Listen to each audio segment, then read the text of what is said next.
भारत का सबसे संवेदनशील क्षेत्र कौन सा है? नाम सिलीगुड़ी का आता है।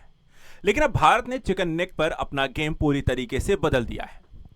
जहां से पूरा नॉर्थ ईस्ट शेष भारत से जुड़ता है, अब वहीं बनने जा रहा है 40 किलोमीटर अंडरग्राउंड रेलवे टनल।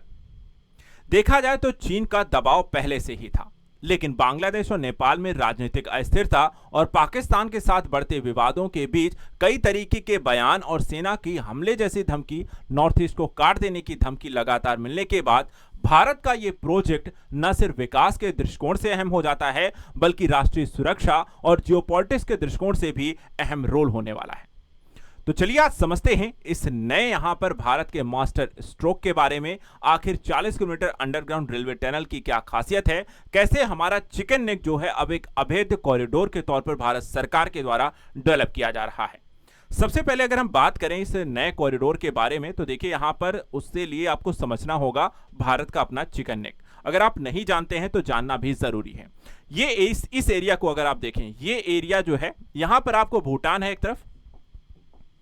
एक तरफ यहां पे भूटान है, भूटान हमारा मित्र है, लेकिन बाकी यहां पे नेपाल में राजनीतिक अस्थिरता है, बांग्लादेश में राजनीतिक अस्थिरता है, और यहां आपको आता है चीन। ये आपको एरिया है जो चिकन नेक कॉरिडोर है, और यहां से चाइना, बांग्लादेश और नेपाल तीनों ही देश आसपास हैं। इसके अलावा बांग्लादेश और पाकिस्तान के साथ चीन के साथ पाकिस्तान की दोस्ती भी लगातार बढ़ती आई है, जिसको लेकर के इस कॉरिडोर पर हमले, धमकी, काट देने जैसे कई तरह के बयान और इत्यादि यहां पर आपको देखने को मिलता है। ये चिकन नेक कॉरिडोर की बात करें तो मात्र यहां पर 20 से 25 किलोमीटर एक सिलीगुड़ी क्षेत्र है। सिलीगुड़ी कॉरिडोर भी से कहा जाता है। एक पतली सी यहां पर आपको पट्टी है जो वेस्ट बंगाल को नॉर्थ ईस्ट से कनेक्ट करती है, और उसी वेस्ट बंगाल के माध्यम से आपको शेष भारत से जुड़ता है आपका नॉर्थ ईस्ट। जिसे अब इस तरीके से अगर इस कॉरिडोर को किसी तरीके से ब्लॉक कर दिया जाता है, तो ऐसी स्थिति में भारत का जो पूरा नॉर्थ ईस्ट रीजन है वो शेष भारत से कट सकता है, और इसलिए सुरक्षा के दृष्टि से बहुत अहम हो जाता है कि आप इसकी सुरक्षा कैसे करेंगे। यानी कि ये जो सिलीगुड़ी कॉरिडोर की स्थिति है, ये नॉर्थ ईस्ट जो हमारे 7 सिस्टर राज्य हैं वो शेष भारत से जुड़े रहें, और इसी के लिए इस प्रोजेक्ट की अहमियत यहां पर बढ़ जाती है। देखा जाए तो एक सवाल यह भी है कि इसे अंडरग्राउंड क्यों बनाया जा रहा है। अंडरग्राउंड देखिए इसलिए भी बनाया जा रहा है, जैसे मैंने आपको बताया कि चाइना, पाकिस्तान, नेपाल, बांग्लादेश में राजनीतिक अस्थिरता, सैन्य हस्तक्षेप और लगातार भारत विरोधी बयानबाजी और यहां पर दुश्मनी होने के कारण युद्ध के भी यहां पर आपको देखा जाए एक तरीके का इतिहास रहा है।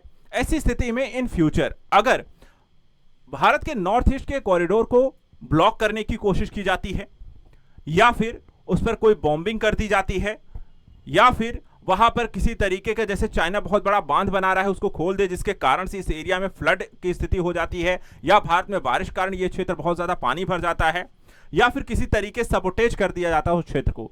यानी ऐसी किसी भी आपात की स्थिति में अगर कोई भी कारण से हमारा चिकन नेक कॉरिडोर जो है उस पर बाधा आती है, आने जाने की यहां पर व्यवस्था नहीं हो पाती है, और शेष भारत से नॉर्थ ईस्ट आपको कट जाता है सरफेस एरिया से, तो ऐसी स्थिति में जो अंडरग्राउंड आपकी जो टनल होगी उसके माध्यम से आना जाना आपको आराम से बना रहेगा।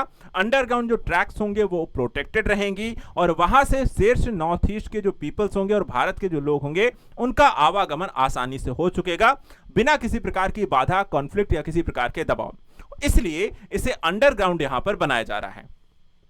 Underground chicken neck corridor railway tunnel बन जाने से आपको देखा जाए तो किसी भी मौसम में एक कनेक्टिविटी आपको प्रोवाइड करता है, सुरक्षा प्रोवाइड कराता है, किसी तरह का युद्ध इत्यादि की स्थिति में भी देखा जाए तो आपका नॉर्थ ईस्ट भारत से जुड़ा रहेगा। अब आइए आपको समझाते हैं जो यहां पर नई अनाउंसमेंट हुई है रेल मंत्री हमारे अश्विनी वैष्णव के द्वारा जो की गई है। देखा जाए तो ये बिग अनाउंसमेंट 2 फरवरी 2026 को रेलवे मिनिस्टर अश्विनी वैष्णव के द्वारा इस 40 किलोमीटर रेल टनल की यहां पर घोषणा की गई है। ये कहां से कहां तक बनने वाला है, तो इसकी घोषणा की गई है कि टिन मिले हाट से रंगा पानी तक यहां पर इसको कनेक्ट किया जाएगा। यानी एक तरीके से देखा जाए तो ये 40 किलोमीटर आपको यहां से शुरू होगा और यहां तक आपको कनेक्ट करता है, और इसकी घोषणा यहां पर की गई है। इसके ट्रैक्स की शुरुआत जो होती है अक्टूबर 2026 में यहां पर शुरू कर दिया जाएगा, धीरे धीरे इस पर यहां पे काम भी शुरू हो रहा है।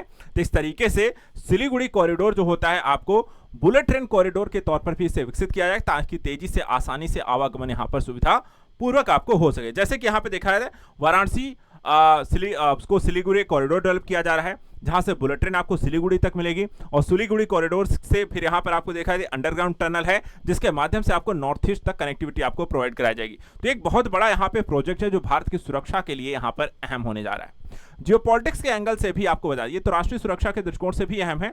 इसके अलावा जियोपॉलिटिक्स के दृष्टिकोण से अगर हम देखें तो काफी कुछ यहां पर जरूरी है पहलू कि देखिए, अगर आपको मान लेते हैं किसी प्रकार की युद्ध इत्यादि की स्थिति भी होती है तो ऐसी स्थिति में जो आपके सेना होगी, जो ट्रूप्स होंगी, वो आसानी से यहां पर तेजी से मूवमेंट कर सकेंगे नॉर्थ ईस्ट की ओर। इसके अलावा किसी भी तरीके के सामानों की आवाजाही हुई, लॉजिस्टिक्स हो गए या फिर आपको ट्रेड हो गया, व्यापार करने की प्रक्रिया होगी, तो सप्लाई चेन किसी तरीके की बाधा से नहीं गुजरेगी, आसानी से आप सिक्योर सप्लाई यहां पर डेवलप कर सकते हैं। तीसरा यहां पर जो लाभ यहां पर देखें कि स्ट्रॉन्गर ट्रेड लिंक्स आपको डेवलप हो जाएंगी, यानी आपके पास विकल्प होगा नॉर्थ ईस्ट के लोगों के पास कि आपको या तो ऊपर से अगर जाम इत्यादि की या किसी तरह की समस्या होती है तो उनके पास हमेशा दो रास्ते हैं जो आवागमन के लिए वो यूज कर सकते हैं। इससे एक फायदा यह भी होगा कि इकोनॉमिक जो ग्रोथ है वो नॉर्थ ईस्ट की तेजी से डेवलप होगी, कई विकल्प होंगे, बुलेट ट्रेन जैसी परियोजना में समय भी कम लगेगा, आवागमन तेज होगा, जल्दी से यहां पर सामानों को ट्रेड और अन्य तरीके के व्यापार और ग्रोथ इन्वेस्टमेंट की चीजें आएंगी। और आत्मनिर्भर भारत के एक्शन को के तौर पर भी इसे देखा जा रहा है कि हम इस उम्मीद में ना बैठे रहें कि कभी कोई हमला हो जाए तब हम यहां पर एक्शन लेंगे, बल्कि आप एक्शन पहले लीजिए किसी तरीके के रिएक्शन होने पर। तो एक्शन होने के बाद रिएक्ट नहीं करना है, बल्कि रिएक्ट पहले करना है और इस तरीके का एक्शन लेना है कि भारत की सुरक्षा के साथ किसी तरीके का यहां पर सबोटेज ना होने पाए। तो कैसा लगा ये आपका भारत सरकार के द्वारा मास्टर स्ट्रोक अंडरग्राउंड 40 किलोमीटर का ये chicken neck rail project? Comment करके हमें जरूर बताइए। ऐसे इंपॉर्टेंट करंट अफेयर्स के लिए आप लगातार चैनल को सब्सक्राइब करके रखें और यहां पर हमारे साथ जुड़े रहें। आज के लिए इतना है। Thank you so much and good luck.